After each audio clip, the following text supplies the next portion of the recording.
Mary Sullivan was a 72-year-old widow living in a small, quiet town in upstate New York.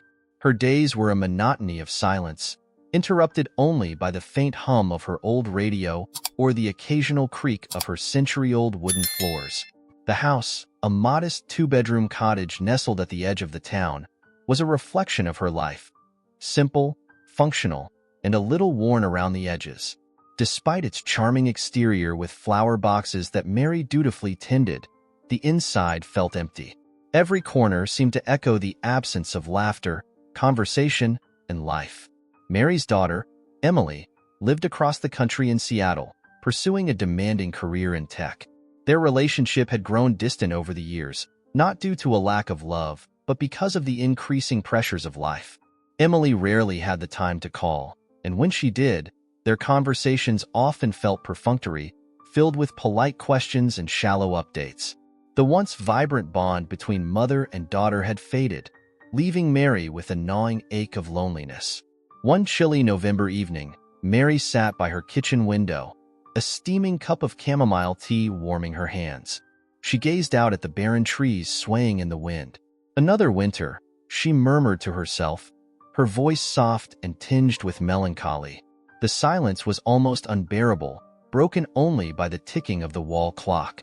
Her daily routine was a series of small, repetitive tasks. In the mornings, she would sweep the front porch, feed the sparrows that gathered there, and then settle into her recliner with a book.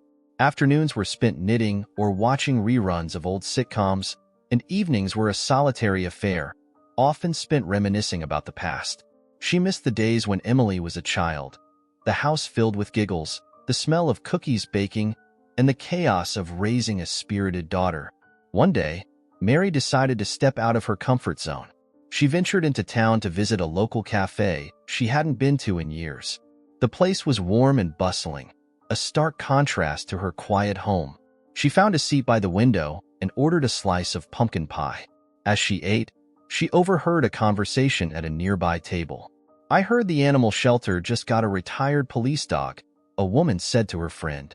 "Apparently, he's an older dog, but they're looking for someone to adopt him."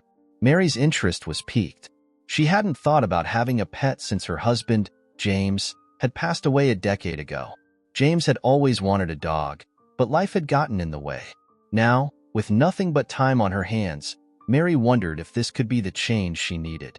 The next day, Mary found herself standing in front of the local animal shelter. The building was small but well-kept, with a colorful mural of happy animals painted on its walls. Inside, she was greeted by a young woman named Jessica, who introduced herself as the shelter manager. "Are you here to meet Max?" Jessica asked with a smile. "Max?" Mary repeated, feeling a flutter of excitement. "He's the retired police dog we have," Jessica explained. "He's a Dalmatian, about 9 years old. A little older but still full of energy and incredibly well-trained." Mary nodded, and Jessica led her to a kennel at the back. Inside was Max, a large Dalmatian with black spots scattered like ink blots across his sleek white coat. His eyes were a deep brown, full of intelligence and warmth. When he saw Mary, his tail wagged hesitantly at first, then with growing enthusiasm. "Hi there, Max," Mary said softly, kneeling down to meet his gaze. Max approached the bars, sniffing her hand before licking it gently. In that moment, Mary felt a connection she hadn't felt in years, a sense of belonging, of being needed. Jessica noticed the interaction and said, "He seems to like you. Max has been through a lot, but he's still one of the most loyal dogs I've ever seen." Mary left the shelter that day with a sense of purpose she hadn't felt in years. Adopting Max was a big decision, but for the first time in a long time, Mary felt hopeful. This was the beginning of something new, a chance to fill her quiet home with life again. The following morning, Mary woke with an unusual sense of excitement. She couldn't shake the image of Max from her mind. The way his tail wagged cautiously, his soulful eyes studying her as if he were assessing her worthiness. As she brewed her morning coffee, she glanced out the window and found herself smiling for no particular reason. It had been years since she had felt this kind of anticipation, and she decided not to let the feeling fade. By mid-morning, Mary had returned to the shelter, carrying an old leash she found tucked away in a closet. It was James's leash from the days when he had talked endlessly about adopting a dog after retirement. Mary had never thought much about it until now, but the simple act of bringing it felt symbolic, a bridge between the past and the present. Jessica greeted her warmly at the shelter.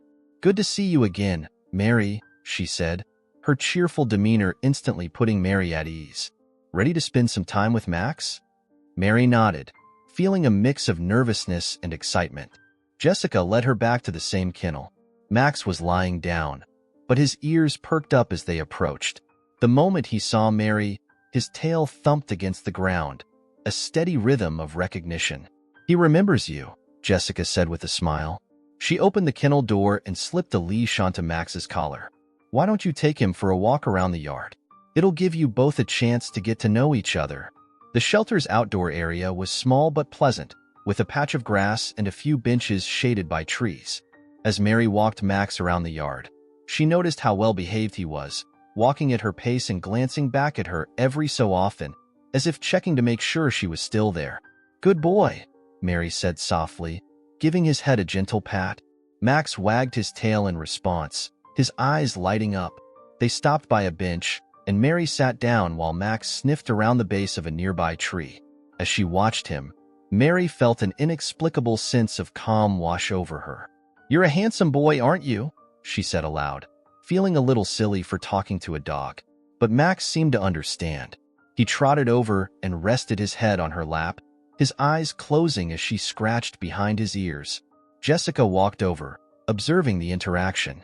"He really likes you," she said. "And it's no small thing for Max to trust someone new. He's been through a lot."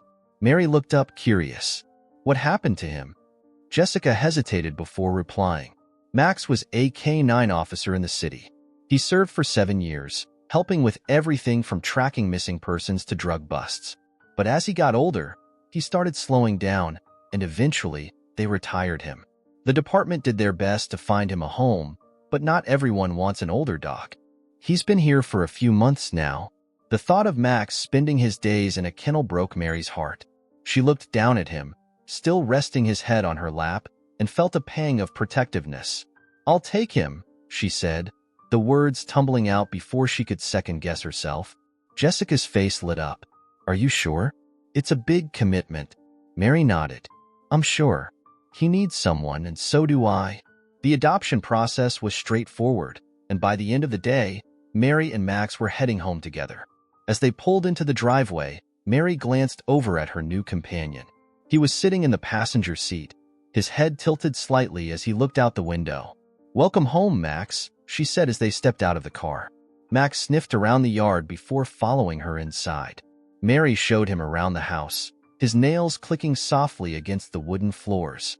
She set up a bed for him in the living room, but Max seemed more interested in staying close to her.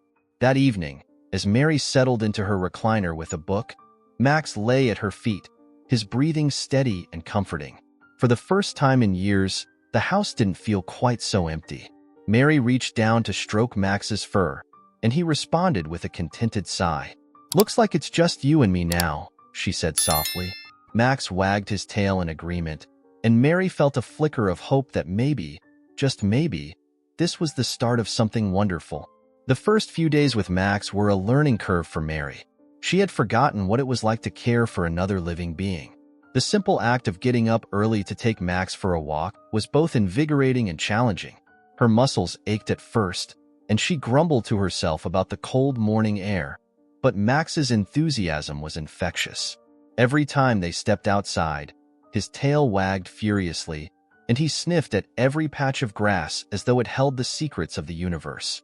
On one particular morning, as they strolled down the quiet streets of the neighborhood, Mary noticed how many of her neighbors stopped to greet them. It was a stark contrast to her usual solitary walks, where she often passed unnoticed. "That's a handsome dog you've got there," said an older man walking his terrier. "Thank you," Mary replied, smiling. "His name's Max. He's a retired police dog." "Well, he looks like a hero," the man said, tipping his cap before continuing on his way. Mary felt a surge of pride. Max was already changing her life in ways she hadn't anticipated. He He gave her a reason to engage with the world again, to step out of her shell and reconnect with the community. Back at home, Max's presence transformed Mary's daily routine. She found herself cooking more often, preparing simple meals and sneaking bits of chicken or vegetables into Max's bowl. She talked to him constantly, sharing her thoughts, her memories, even her frustrations. One afternoon, as Mary sat knitting in her armchair, she looked over at Max, who was lying by the fireplace with his head resting on his paws. "You know, Max," she began, her voice soft, "I used to sit here with James, knitting while he read the newspaper. We always talked about getting a dog, but life had other plans." Max's ears twitched, and he lifted his head, gazing at her as if he understood. Mary chuckled. "You'd have liked him. He was a good man. Stubborn, but good."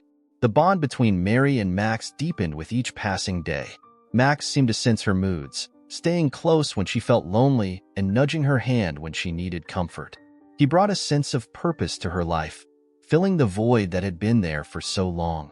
One evening, as Mary and Max sat on the porch watching the sun set, Mary noticed her neighbor, Mrs. Davis, walking by with her grandson. "Evening, Mary," Mrs. Davis called out. "That's quite a dog you've got there." "Thank you, Helen," Mary replied. "His name's Max. He's keeping me on my toes." The young boy with Mrs. Davis stepped closer, his eyes wide with curiosity. "Is he really a police dog?" he asked. Mary smiled. "He used to be. Now he's retired, just like me." "Can I pet him?" the boy asked, looking up at Mary. "Of course," Mary said, gesturing for Max to come closer. "He's very friendly." The boy crouched down, gently stroking Max's fur. Max wagged his tail and licked the boy's hand, earning a delighted giggle. As the evening turned to dusk, Mary felt a warmth in her chest that she hadn't felt in years. Max wasn't just changing her life. He was connecting her to the world around her, one small moment at a time. Later that night, as Mary climbed into bed, Max followed her, settling onto the rug beside her bed. She reached down to pat his head. "Good night, Max," she said softly. Max responded with a soft woof, and Mary fell asleep with a sense of peace she hadn't known in a long time. The quiet of the house no longer felt like loneliness.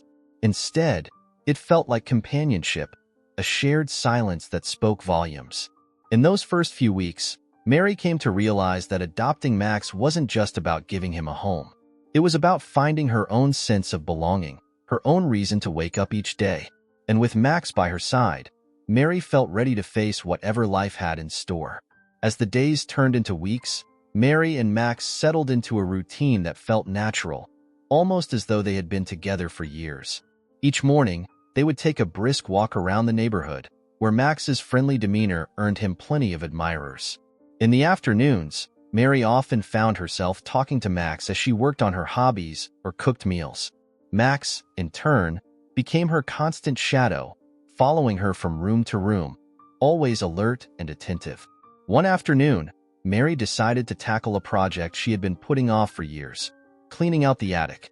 Armed with a flashlight and a box of trash bags, she climbed the creaky staircase, Max padding along behind her.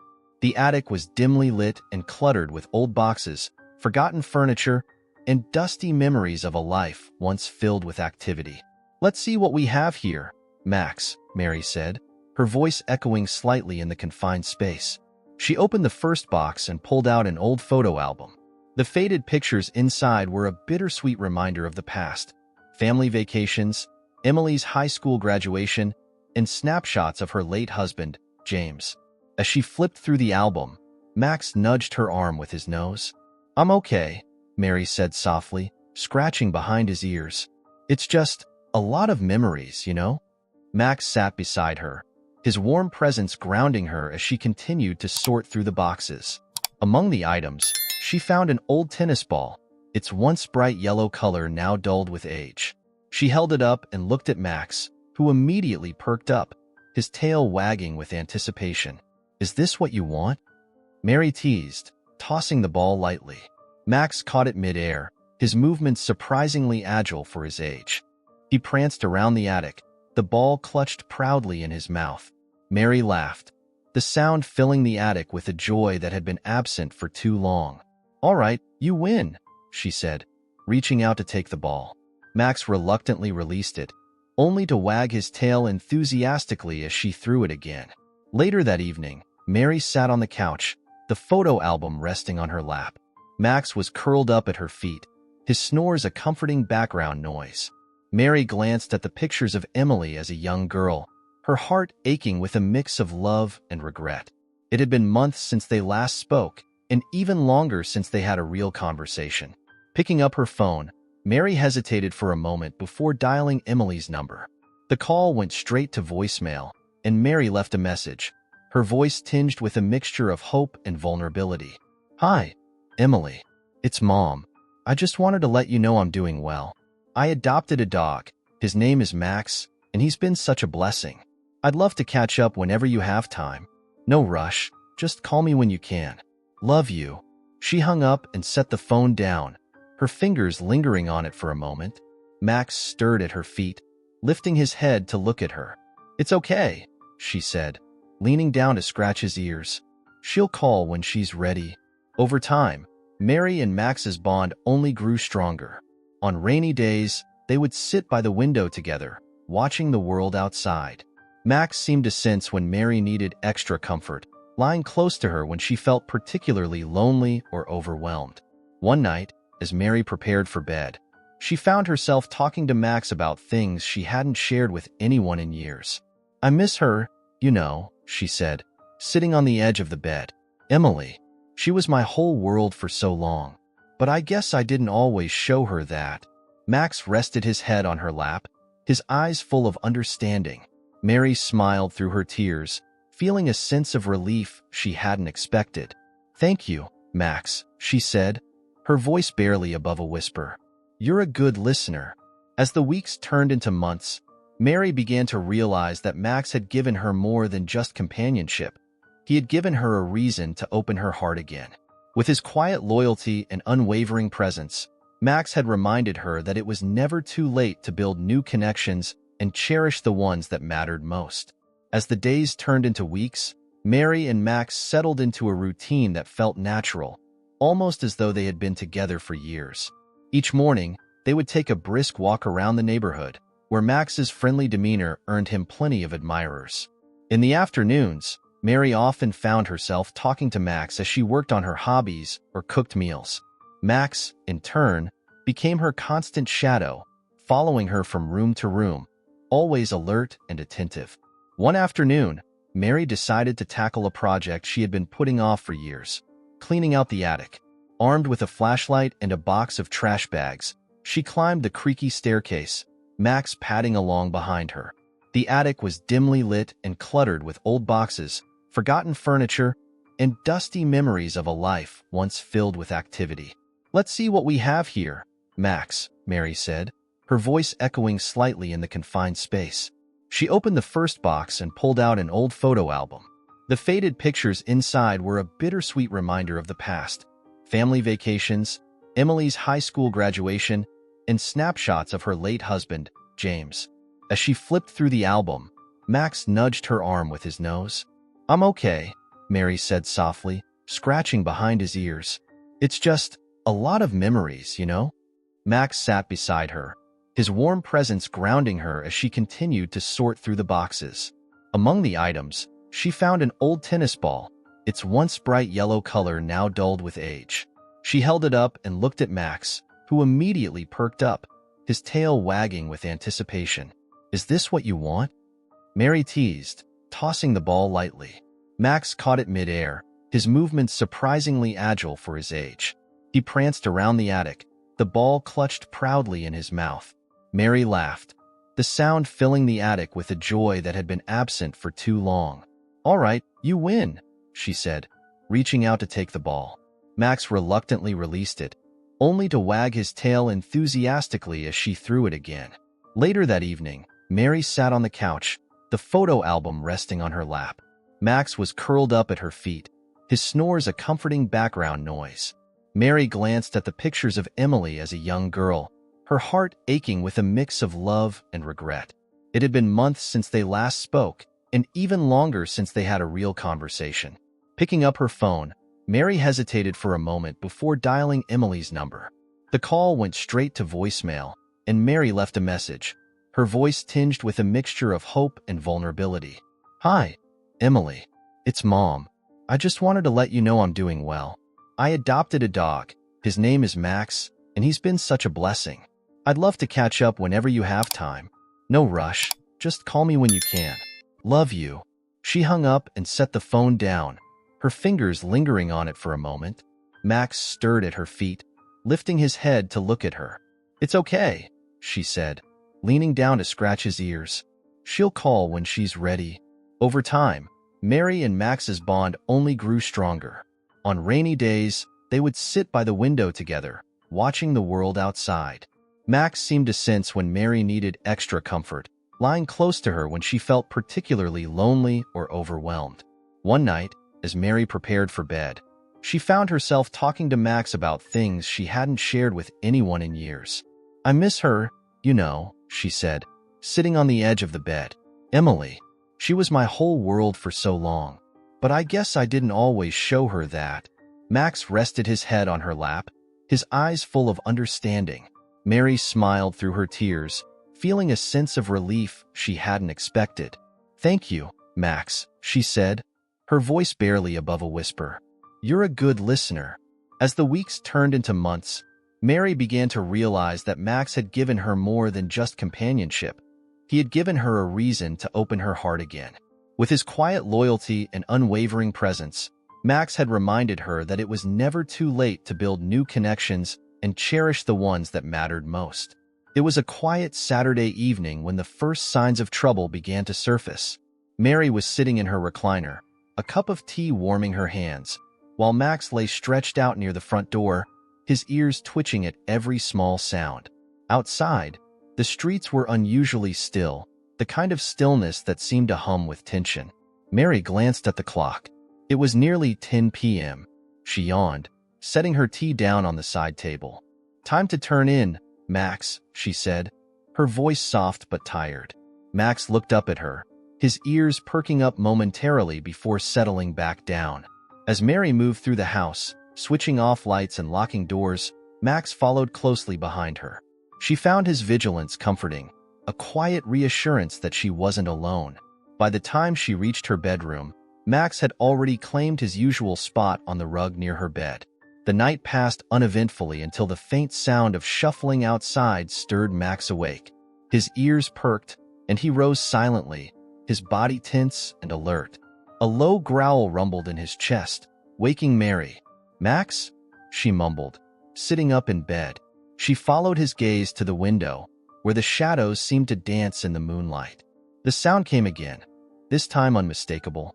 Someone was outside. Mary's heart began to race. She grabbed her phone and whispered, "Stay here, Max." But Max was already moving toward the door, his instincts taking over. Mary hesitated before following him, her mind racing. Was it just a stray animal? Or something more sinister? She quietly crept to the living room, where Max stood near the front door, his body rigid, his growl deepening. Through the window, Mary caught a glimpse of two figures moving in the darkness. One of them held a flashlight, its beam cutting through the night as they approached the house. Mary's hand shook as she dialed 911, her voice barely steady as she whispered her address and explained the situation. "They're trying to break in," she said, her voice trembling. The operator assured her that officers were on their way, but the thought of waiting was agonizing. She glanced at Max, who stood ready, his focus unshakable. Suddenly, there was a loud noise at the back door. The burglars had moved around the house, their intentions clear. Max bolted toward the sound, barking fiercely. Mary followed, her fear giving way to determination. She knew she had to protect herself, but she wasn't alone in this fight. As one of the intruders began prying open the back door, Max launched into action. His bark was sharp and authoritative, the sound of a dog who had been trained for situations far more dangerous than this. The would-be intruders froze for a moment, startled by the unexpected ferocity. "Shut that dog up," one of them hissed, his voice panicked. But Max wasn't backing down. He lunged at the door, his teeth bared, his body a blur of motion. The commotion startled the intruders, who began to retreat. Just as they turned to flee, the sound of sirens echoed through the night, growing louder with each passing second. The burglars took off running, disappearing into the shadows as police cars pulled up to the house. Mary opened the door, relief washing over her as the officers approached. Max stood by her side, his body still tense but his eyes watchful. "Ma'am, are you okay?" one of the officers asked. "I think so," Mary replied, her voice shaky. "Thanks to Mac." The officers inspected the property, finding clear evidence of an attempted break-in. "Your dog's a hero," one of them said, giving Max an approving nod. Without him, this could have ended much differently. Mary knelt down beside Max, wrapping her arms around him. "You're my hero," she whispered, her voice thick with emotion. Max wagged his tail, his eyes softening as he leaned into her embrace. That night, as Mary lay in bed, she couldn't help but replay the events in her mind. She knew how much Max had already done for her, bringing companionship, purpose, and joy into her life. But tonight, he had done something far greater. He had protected her, proving that even in his retirement, he was every bit the loyal guardian he had been trained to be. As she drifted off to sleep, Max lay beside her bed, his ears still alert but his posture relaxed.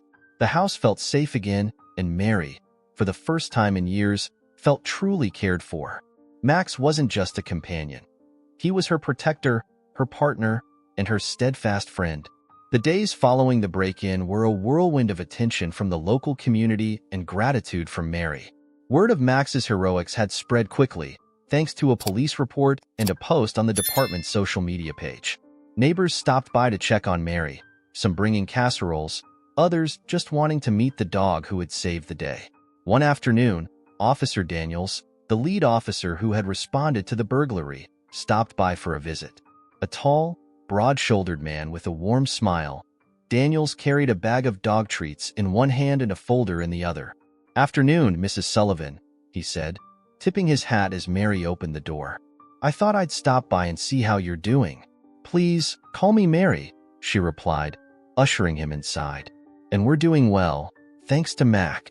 Max trotted over, his tail wagging as Daniels knelt down to scratch behind his ears.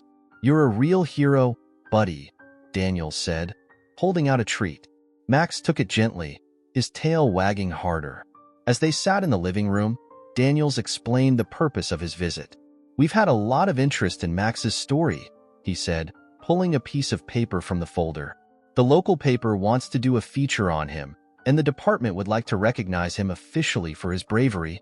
Mary blinked, surprised. "A feature? And an official recognition?" I don't know what to say." "Say yes," Daniels said with a smile. "Max deserves it.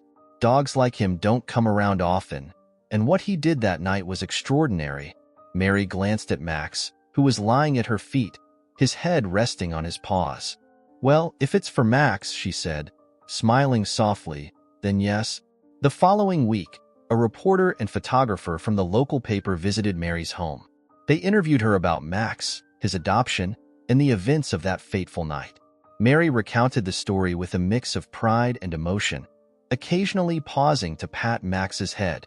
"What makes Max special," Mary said toward the end of the interview, "isn't just what he did that night. It's how he's changed my life every day since I brought him home. He gave me hope when I didn't have much left." The photographer snapped a picture of Mary and Max sitting together on the porch, their bond evident in the way Max leaned into her. The image, printed on the front page of the Sunday edition, garnered widespread attention. Neighbors, strangers, and even local businesses reached out to commend Max and offer their support. A week later, the police department hosted a small ceremony to honor Max held at the town's community center. The event was attended by officers, neighbors, and even Mary's estranged daughter, Emily, who had flown in after hearing the news. When Emily walked through the door, Mary's breath caught in her throat. It had been over a year since she had seen her daughter in person. Emily looked both nervous and relieved as she approached her mother. "Hi, Mom," she said softly. Mary stood, tears welling in her eyes. "Emily, you came?" Emily nodded, glancing down at Max. "I had to. I read about everything, and I realized I couldn't stay away anymore." Before Mary could respond, Max broke the tension by nudging Emily's hand, his tail wagging. Emily laughed, the sound breaking the emotional weight of the moment. She knelt down to pet him. "So, you're Max," she said. "Thank you for taking care of my mom." Mary wiped her tears, smiling as she watched the interaction. "He's done more than that," she said. "He brought us back together." During the ceremony, the police chief presented Max with a medal and a special badge, recognizing his bravery and loyalty. The crowd erupted in applause as Mary and Emily stood beside him, their hands resting on his back. That night, back at home, Emily sat with Mary at the kitchen table, the two of them talking late into the night. They reminisced, laughed, and, most importantly, began to heal the wounds that had kept them apart for so long. Max lay nearby, his tail wagging occasionally as he dozed, content with his role as the quiet hero who had brought a family back together. For Mary, the evening was a reminder of just how much Max had changed her life. Not just by protecting her, but by helping her rebuild relationships she thought were lost forever. As she lay in bed that night, Max beside her as always, Mary felt a deep sense of gratitude for the dog who had become her family. In the days following the ceremony, the story of Max's heroism continued to spread throughout the small town and beyond.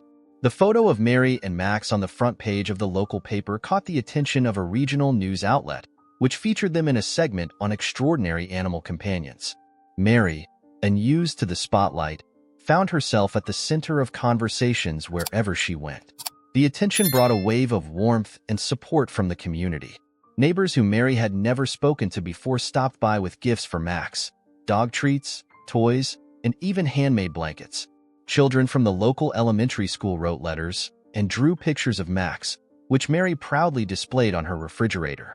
One brisk Saturday morning, Mary received a knock at the door. It was Helen Davis, her neighbor, accompanied by her grandson, Jacob, and a woman Mary hadn't met before. "Good morning, Mary," Helen said with a warm smile. "We just wanted to drop by and introduce you to Lisa. She's the organizer of the town's annual community day, and we have a little proposition for you." Mary invited them in, and Max, ever the gracious host, greeted each visitor with a wagging tail and gentle nudges. Jacob, thrilled to see Max again, immediately knelt to pet him. Lisa explained, "Every year, we host a community day in the park to celebrate local heroes and promote togetherness. This year, we'd like to honor Max as part of the event. We were thinking of having a demonstration to show some of his training, maybe a meet and greet with the children. What do you think?" Mary hesitated. The thought of being in the spotlight again made her uneasy, but she glanced at Max, who was happily interacting with Jacob, and felt a swell of pride. "I think Max would love that," Mary said finally. "And if it helps bring people together, I'm all for it." The weeks leading up to the event were filled with preparation. Mary worked with Officer Daniels, who volunteered to help showcase Max's police training. Though retired, Max hadn't forgotten his skills, and Mary was amazed to see him respond to commands with precision and enthusiasm. The day of the event dawned bright and clear, the park buzzing with activity. Booths lined the pathways, offering everything from homemade crafts to local delicacies. A small stage had been set up for speeches and performances, and a designated area was reserved for Max's demonstration. When it was time for Max to take the spotlight, Officer Daniels stood with Mary at the center of the crowd. Daniels gave a brief speech about Max's service history and his heroic actions during the attempted burglary, drawing cheers and applause from the audience. Mary, though nervous, stepped forward to speak. "Max isn't just a hero because of what he did that night," she said, her voice steady despite her trembling hands. "He's a hero because of the way he's brought joy and purpose back into my life. I never imagined adopting him would lead to all of this, but I'm so grateful it did." The crowd erupted into applause, and children surged forward to meet Max, who patiently sat as they petted him and asked Mary endless questions about his life. A young girl handed Mary a drawing of Max with the words, "Our hero," written in bold letters. As the day went on, Mary noticed Emily standing at the edge of the crowd, watching with a soft smile. When the event wound down and the park began to empty, Emily approached Mary, a thoughtful look on her face. "Mom," she began hesitantly, "I never realized how lonely you were until I came back." I'm sorry I let so much time go by. Mary reached out and took Emily's hand. You're here now, she said simply. That's all that matters. Max, sensing the emotional moment, nudged Emily's leg with his nose, earning a laugh from both women. He's really something special, Emily said, scratching behind Max's ears. I can see why everyone loves him. That evening, as they returned home, Mary felt an overwhelming sense of fulfillment. The day had not only celebrated Max's bravery, but also strengthened her connection to the community and to Emily. Max had done more than save her life. He had transformed it, one wag of his tail at a time. The days following the community event were filled with quiet reflection for Mary. She spent her mornings walking with Max and her afternoons chatting with Emily, who had decided to extend her stay in town. For the first time in years, Mary felt like she had her daughter back. Their conversations were no longer polite exchanges of small talk. They were deep, filled with laughter, memories, and even moments of vulnerability. One evening, as they sat in the living room with cups of tea, the topic of their past relationship surfaced. Emily, her eyes fixed on her cup, broke the silence. Mom, I need to tell you something, she began hesitantly. I've been thinking about us, about how distant we've been. I think I blamed you for a lot of things that weren't really your fault. Mary set her cup down, her heart tightening. Blamed me? For what, Emily? Emily sighed, running a hand through her hair. When Dad died, I felt like I lost both of you. You were grieving, I know, but I didn't understand it back then. You seemed so far away, and I didn't know how to reach you. Tears welled up in Mary's eyes as she listened. I didn't realize you felt that way, she said softly. I thought I was protecting you by keeping my grief to myself. I didn't want to burden you. Emily shook her head, her voice breaking. But I wanted to be there for you, Mom. I just didn't know how. For a moment, the room was silent except for the faint sound of Max's steady breathing as he lay on the rug between them. Then Mary reached over and took Emily's hand.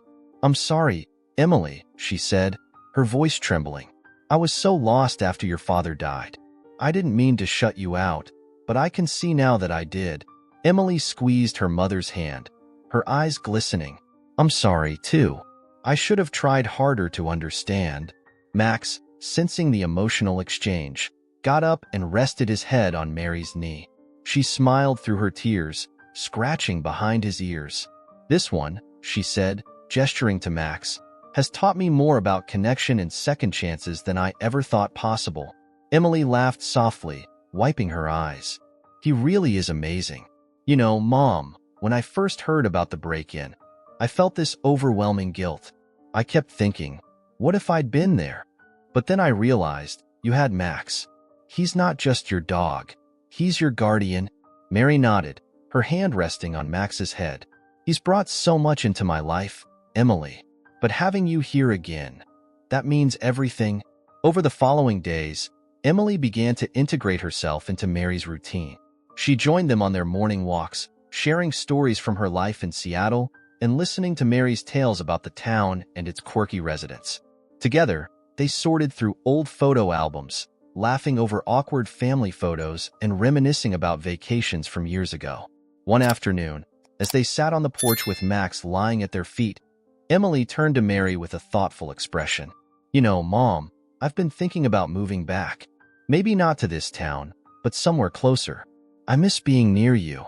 Mary's eyes widened. You do that? Emily nodded. I've been so focused on my career, but it's not everything. I want to be part of your life again. Tears filled Mary's eyes as she reached for her daughter's hand. I'd love that, Emily. More than you know. As the sun set, casting a warm glow over the yard, Mary felt a peace she hadn't known in years. Max lay contentedly between them, his presence a silent reminder of the bond that had brought them back together. For Mary, the reconnection with Emily was the greatest gift Max had given her. A chance to heal, to love, and to start anew. Emily's decision to move closer to Mary brought a renewed sense of purpose to their lives. True to her word, Emily began making plans to relocate.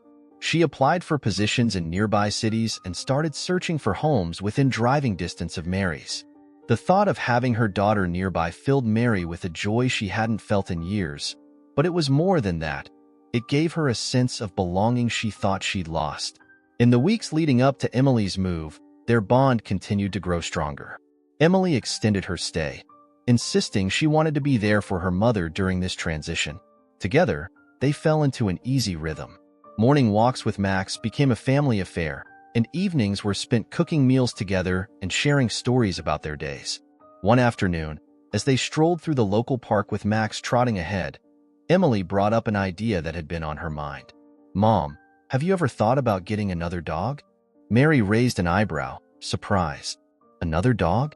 Why would I do that? Max is more than enough for me." Emily smiled. "I know he's amazing, but think about it. He's getting older, and having a companion might be good for him. And for you."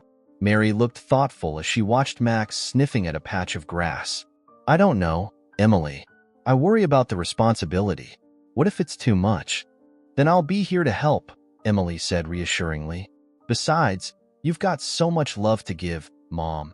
Another dog could bring even more joy into your life." The conversation lingered in Mary's mind over the next few days. She found herself imagining what it might be like to have another dog around the house. A lively puppy to bring energy and fun into their routine.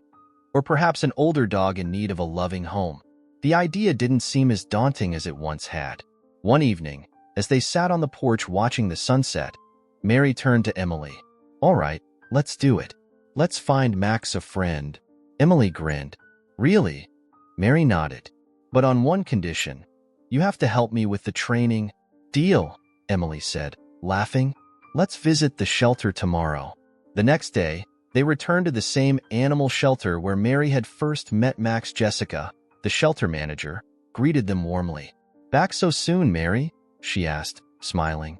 "What brings you here today?" "We're thinking about adopting another dog," Mary said, glancing at Emily. "A companion for Mac." Jessica's face lit up. "That's wonderful. We just had a new litter of rescues come in, and we also have a few older dogs who might be a good fit. Let me show you around." As they walked through the shelter, Mary and Emily met several dogs, each with their own unique personality. Max seemed curious but calm, wagging his tail as he sniffed at each new face. Then, they came to a kennel where a young Labrador mix sat quietly, her big brown eyes watching them intently. "This is Daisy," Jessica said. "She's about 2 years old. She's sweet, loves other dogs, and has a calm temperament." Mary crouched down, reaching her hand through the bars. Daisy approached cautiously, her tail wagging tentatively before she licked Mary's fingers. Max stepped forward, sniffing at Daisy through the kennel door. After a moment, his tail began to wag, and Daisy's did too. "I think we've found her," Mary said, her voice soft but sure. The adoption process was quick, and soon Daisy was settling into her new home. She followed Max everywhere, mimicking his every move. Mary couldn't help but laugh at the sight of them together. A pair of companions who seemed destined to find each other. Emily stayed to help with Daisy's transition, working with Mary to establish routines and train the energetic young dog. The process brought them even closer, creating new memories that Mary cherished deeply. One evening, as Mary watched Max and Daisy play in the yard, Emily turned to her with a smile. "You've built something beautiful here, Mom. A home filled with love." Mary reached out to squeeze her daughter's hand. "And it's all because of Max. He brought us back together, Emily. I'll always be grateful for that." As the sun dipped below the horizon, casting the yard in a golden glow, Mary felt an overwhelming sense of contentment. Her house was no longer just a place to live. It was a home, filled with laughter, companionship, and the unbreakable bonds of family life settled into a comforting routine after Daisy's adoption. The young Labrador brought an energetic balance to Max's calm demeanor, and their bond grew quickly. While Max maintained his protective nature and steady presence, Daisy added a playful energy that filled the house with laughter and life. Together, they became an inseparable pair, each complementing the other in ways that warmed Mary's heart. Emily, now living in a small town just 30 minutes away, visited frequently. Her presence brought a sense of security and joy to Mary's days. The mother-daughter duo found themselves growing closer than they had been in years, a bond forged not only through shared memories but through their mutual love for Max and Daisy. One weekend, Emily suggested a family outing. "Let's take the dogs to the lake," she proposed over breakfast. "They'll love it, and it'll be good for us to get out and enjoy the fresh air." Mary hesitated for a moment. "The lake? I haven't been there in years." "All the more reason to go," Emily said with a grin. "Come on, Mom. It'll be fun." The drive to the lake was filled with chatter and laughter, Max and Daisy peering out the windows with tails wagging. When they arrived, the serene water sparkled under the afternoon sun, and the sound of birds filled the air. It was a scene Mary had almost forgotten, a reminder of the beauty that existed beyond her home. Max, ever the cautious one, stayed close to Mary as they walked along the shoreline, his eyes scanning the surroundings. Daisy, on the other hand, bounded into the shallow water with unrestrained joy, splashing and barking as if she'd discovered the greatest treasure. "Look at her go," Mary said, laughing as she watched Daisy chase ripples in the water. "She's fearless." Emily nudged her mother gently. "Kind of reminds me of someone I used to know." Mary raised an eyebrow. "Oh, really? And who would that be?" "You, Mom," Emily said softly. "You've been through so much, but you've never stopped moving forward, even when things were hard." Mary's laughter faded into a reflective smile. "I suppose Max and Daisy have taught me a lot about resilience," she said, glancing at Max, who was now lying peacefully in the shade. "They've reminded me how important it is to keep going, to find joy in the little things." As the day unfolded, Mary and Emily shared stories from their past, their laughter mingling with the sound of the waves. Max and Daisy played together in the sand, their companionship a reflection of the harmony that had been restored in Mary's life. When the sun began to set, painting the sky in hues of orange and pink, Mary and Emily sat side by side on a blanket, the dogs resting at their feet. The stillness of the moment felt sacred, a quiet acknowledgement of how far they had come. "You know," Mary said, breaking the silence, "I used to think my life was winding down, that there wasn't much left for me to look forward to. But now, with you, Max, and Daisy, I feel like it's just beginning." Emily reached over and squeezed her mother's hand. "It's never too late to start over, Mom. And you've built something beautiful here." The drive home was quiet, the dogs fast asleep in the back seat. Mary gazed out the window, her heart full of gratitude. She thought about how much her life had changed since the day she met Max. What had started as a simple act of adoption had blossomed into a journey of healing, connection, and renewal. As they pulled into the driveway, Mary looked at Emily and smiled. "Thank you for being here," she said softly. "For everything." Emily smiled back. "Always, Mom."